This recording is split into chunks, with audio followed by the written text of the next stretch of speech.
तो अब हम पढ़ने जा रहे हैं साम्यावस्था के लक्षण। आपको मैंने साम्यावस्था क्या होती है, उत्क्रमणीय अभिक्रियाएं क्या होती हैं, अंतक्रमणीय अभिक्रियाएं क्या होती है पार्ट 1 में कराया था। अब हम करा रहे हैं साम्यावस्था के लक्षण। तो साम्यावस्था के लक्षण में पहला लक्षण है कि रासायनिक साम्यावस्था जो होती है अग्र तथा पश्च अग्र अभिक्रिया का जो वेग होता है पश्च अभिक्रिया के वेग के बराबर होता है। पहला पॉइंट ये है। दूसरा पॉइंट है कि जो साम्यावस्था है, साम्यावस्था में अभिक्रिया को अग्र तथा पश्च किसी भी दिशा में से प्रारंभ करके प्राप्त किया जा सकता है।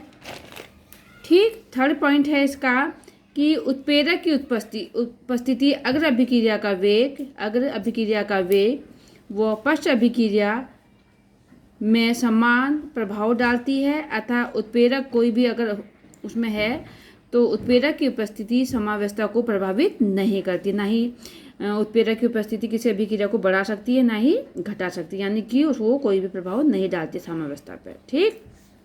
फोर्थ पॉइंट आता है इसका कि ताप, दाब, आयतन या सांद्रण में परिवर्तन करने पर साम्यावस्था परिवर्तित हो जाती है।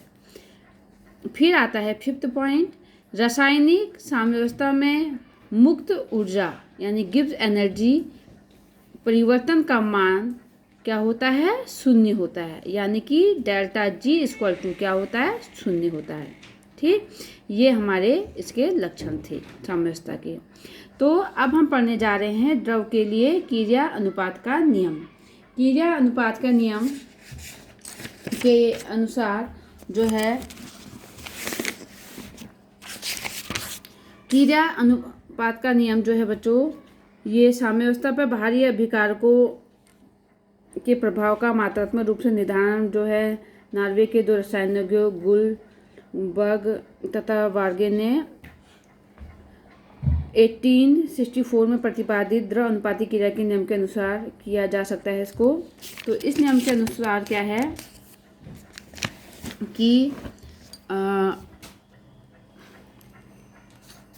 नियत ताप पर पदार्थ की क्रिया करने की दर उसके सक्रिय द्रव्यमान के अनुक्रमानुपाती होता है तथा रासायनिक अभिक्रिया का वेग उसके अभिकारक पदार्थों के सक्रिय द्रव्यमानों के गुणनफल के अनुपाती होता है। ठीक। या कह सकते हैं कि स्थिर ताप पर किसी पदार्थ की क्रिया की गति उसके सक्रिय द्रव्यमान के समानुपाती होता है। वो रासायनिक अभिक्रिया की जो गति है अभिकारकों के सक्रिय द्रव्यमानों के गुणनफल के अनुक्रमानुपाती होता है, समानुपाती होता है।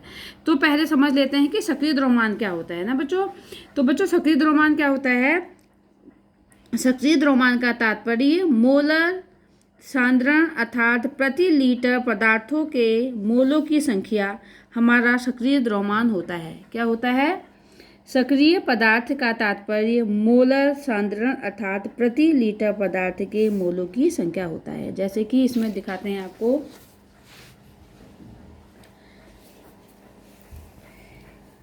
किसी पदार्थ का जो सक्रिय द्रव्यमान है इक्वल टू मोलर सांद्रण, इस पदार्थ के प्रतीक को हम इस एक कोष्ठक से रिप्रेजेंट करते हैं। ठीक है। इस कोष्ठक ये किसका हमारा है, सक्रिय द्रव्यमान का इंडिकेटर होता है। ठीक।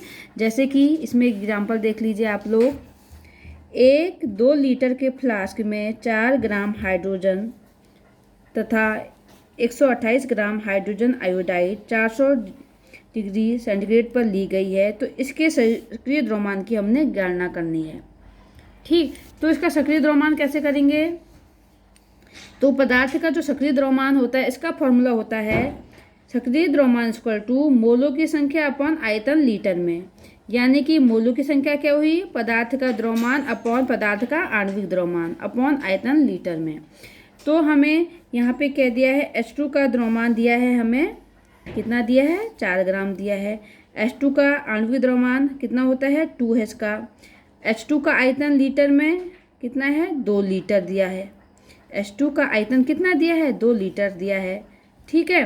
तो हाइड्रोजन का सक्रिय द्रव्यमान H2 क्या हो जाएगा, पदार्थ का द्रव्यमान अपॉन पदार्थ का आणविक द्रव्यमान अपॉन आयतन लीटर में। तो ये हमने रख दिया द्रव्यमान अपॉन आणविक द्रव्यमान अपॉन लीटर।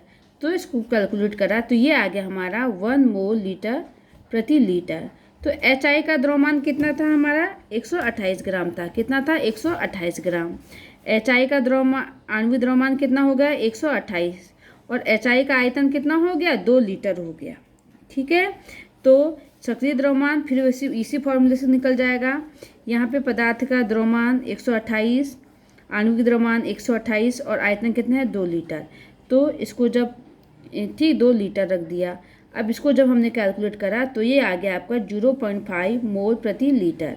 ठीक, ये हमारा निकल गया सक्रिय द्रव्यमान निकल गया। ठीक है, तो देखो, तो अब देखते हैं इसका फिर से बच्चों। अब समझ में आ गया आपको सक्रिय द्रव्यमान क्या है। तो ये कह रहा है कि नियत ताप पर पदार्थ द्रव अनुपाति का नियम फिर से समझ लेते हैं। नियत ताप पर पदार्थ की क्रिया करने की दर उसके सक्रिय द्रव्यमान के अनुक्रमानुपाती होती है तथा रासायनिक अभिक्रिया का वेग उसके अभिकारक पदार्थों के सक्रिय द्रव्यमान के गुणनफल के अनुक्रमानुपाती होता है। तो ए पदार्थ जो होता है हमारा, जो हमारा ए पदार्थ होता है वो होता है सक्रिय द्रव्यमान के। तो A plus B equal to हो जाएगा C प्लस डी। तो अभिक्रिया की दर क्या हो जाएगी इसके लिए, तो अभिक्रिया की जो हमारी गति होगी इसके लिए क्या हो जाएगा अनुक्रमानुपाती A इंटू बी, ये कोष्टक में ले लेंगे। ठीक, तो ये था हमारा द्रव के लिए क्रिया अनुपात का नियम था। ठीक, अब आता है, अब हम आपको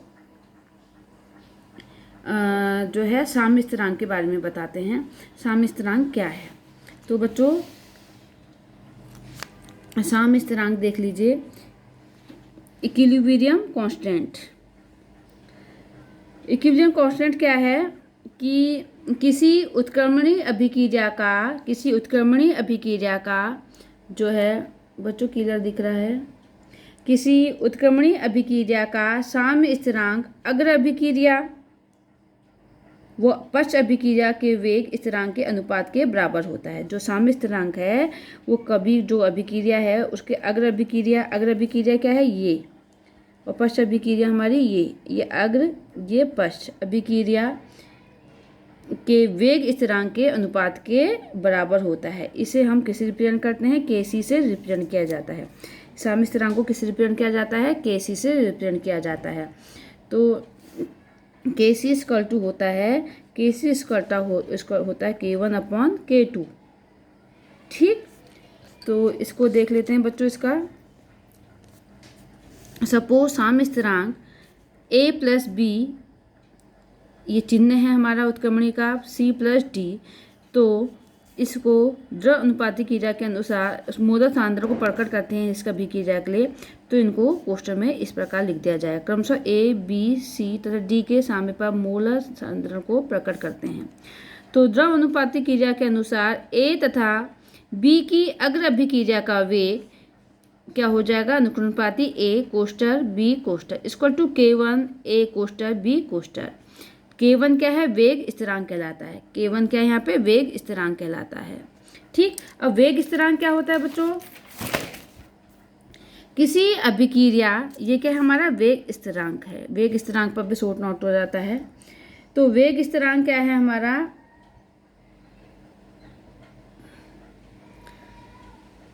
किसी अभिक्रिया का वेग स्थिरांक अभिकारकों के इकाई आणविक होने की स्थिति में अभिक्रिया के वेग के बराबर होता है। इसे Kp से प्रदर्शित करते हैं। किसे रिप्रेजेंट करते हैं, Kp से। ठीक, कोई किसे करते हैं, Kp से प्रदर्शित किया जाता है बच्चों। ठीक है, तो बच्चों अब समझे आप कि साम्य स्थिरांक क्या है। बच्चों इसको आप अपने उसमें डेफिनेशन में लिख लेंगे। साम्य स्थिरांक पहले क्या है, वो क्या है कि साम्य स्थिरांक हम को Kc से रिप्रेजेंट किया जाते हैं, जो वेग स्थिरांक है उसको Kp से रिप्रेजेंट किया जाता है ना। तो अभी हमारा आगे Kc और Kp पर भी हमारा क्या आता है, इस पर संबंध आता है। तो इसके लिए मैं आपको एक डेरिवेशन यहाँ पे कराऊंगी। तो बच्चों देख लेते हैं इसमें कैसे हम केसी और केपी के लिए किसी अभिक्रिया के हम निकालते हैं। सपोज कोई हमारी अभिक्रिया है A+B, ठीक है, ये हमारा उत्क्रमण का चिन्ह है। तो इनको हम इस पद में लिखेंगे बच्चों। किस पद में लिखेंगे? इस पद में लिखेंगे।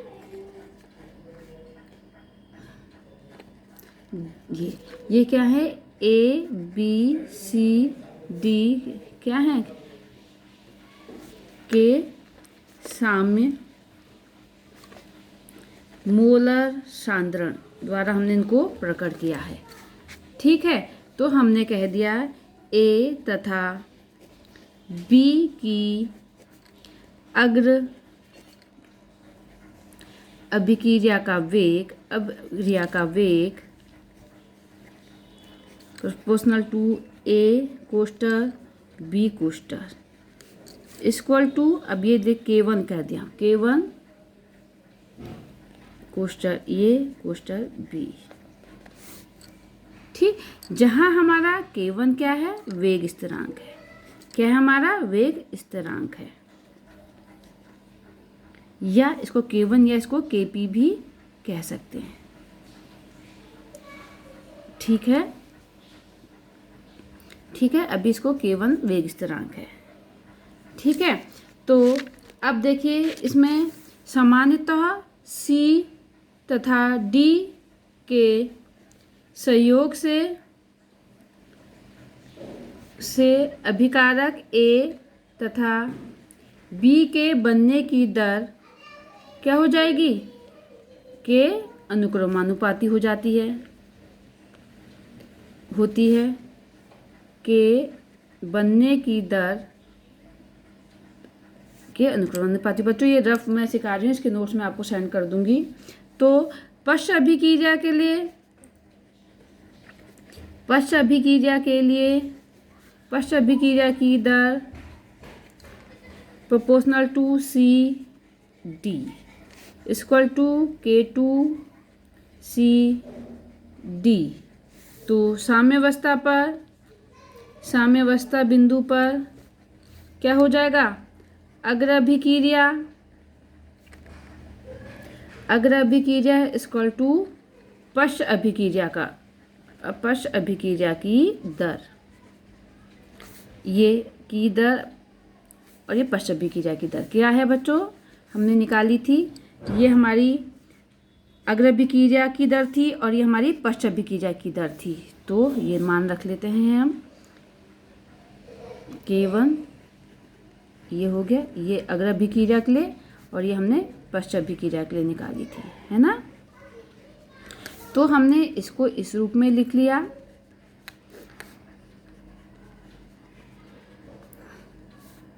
तो K1/K2 इक्वल टू KC हमारा क्या है यहाँ पे? KC हमारा यहाँ पे क्या है? साम्य स्थिरांक है। क्या है? साम्य स्थिरांक कहलाता है। दिए गए ताप पर किसी अभिक्रिया के लिए इसका मान नियत होता है, ठीक है। और उपयुक्त समीकरण जो है रासायनिक साम्यावस्था कहलाती है। और जो उपयुक्त समीकरण है वो क्या कहलाती है? हमारी रासायनिक साम्यावस्था कहलाती है, ठीक है। सामान्यतः इसी प्रकार की अभिक्रिया हम एक और दिखाते हैं आपको, जैसे कि ये है हमारा, सॉरी बच्चों, ये A+B equal to C plus D। ये स्मॉल है और कैपिटल है, ठीक। तो साम्य स्थिरांक का व्यंजन प्राप्त करने के लिए साम्य स्थिरांक का व्यंजक क्या होगा? निम्न होगा। इसका निम्न कैसा होगा? तो KC इक्वल टू क्या हो जाएगा? कोष्टर C और इसका D ये हो जाएगा अपॉन A और ये हमारा B ये हो जाएगा। जहाँ घातांक ABCD स्टाइकोमीतीय गुणांक हैं। क्या हैं? घातांक ABCD स्टाइकोमीतीय पूर्णांक है जो कि संतुलित रासायनिक समीकरण है में उपस्थित होते हैं। अतः साम्य स्थिरांक को निम्नवत परिभाषित भी किया जा सकता है कि उत्पादों के ये क्या है, उत्पादों के साम्य सांद्रणों के गुणनफल तथा अभिकारकों के सांद्रणों का संतुलित रासायनिक समीकरण में उपस्थित घातांकों सहित अनुपात को साम्य स्थिरांक कहते हैं।